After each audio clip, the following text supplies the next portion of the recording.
With China's overreach in international waters of the China Sea, they have incorporated new tactics. Paul Boardman, chairman of Decouple China PAC, has been focused on the issue and gives USA Radio News an exclusive of the details. China appears to be upping its regional bullying and abuse of neighboring states to enforce its illegal claim of 80% of the South China Sea. Very likely a negotiating tool for this week's China-ASEAN conference, where China is demanding a new code of conduct that supports their claim to control the South China Sea. Curiously, Monday, Chinese President Xi Jinping told leaders of the 10-country Association of Southeast Asian Nations, ASEAN, that Beijing would not bully its smaller neighbors amid rising tensions over the South China Sea. Last Thursday, the Philippines condemned in strongest terms actions of 3 Chinese Coast Guard vessels that it said blocked and used water cannon on resupply boats headed toward a Philippine-occupied atoll in the South China Sea. The incident came days after President Joe Biden and Chinese leader Xi Jinping held a 3.5-hour virtual meeting. The United States on Friday called Chinese actions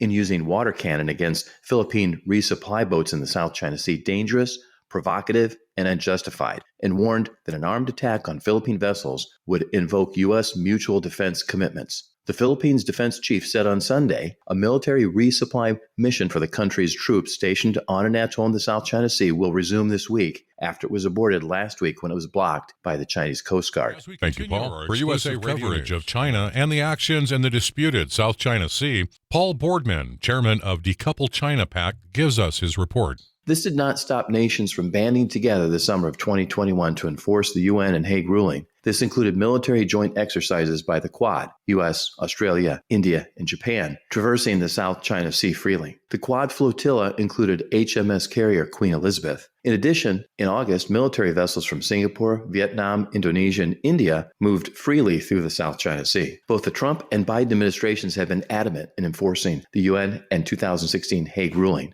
In August 2021, even Germany sent a frigate to sail the South China Sea in a sign of unity. July 2021, the Philippines accused China of dumping human waste in the South China Sea, verified by satellite photos. China is increasing their pressure campaign and making it very uncomfortable abusing their neighbors to gain control over the South China Sea. It is a flashpoint with strategic military and economic significance. China is trying to cut off the U.S. from Asia. If China succeeds, one can see China charging vessels to traverse or demanding use of their vessels in the South China Sea. Countries including the Quad and ASEAN have so far bound together in a show of force against China, and they must keep their resolve now and over the long term. A negotiated new code of conduct with China would simply water down the current mechanisms in force.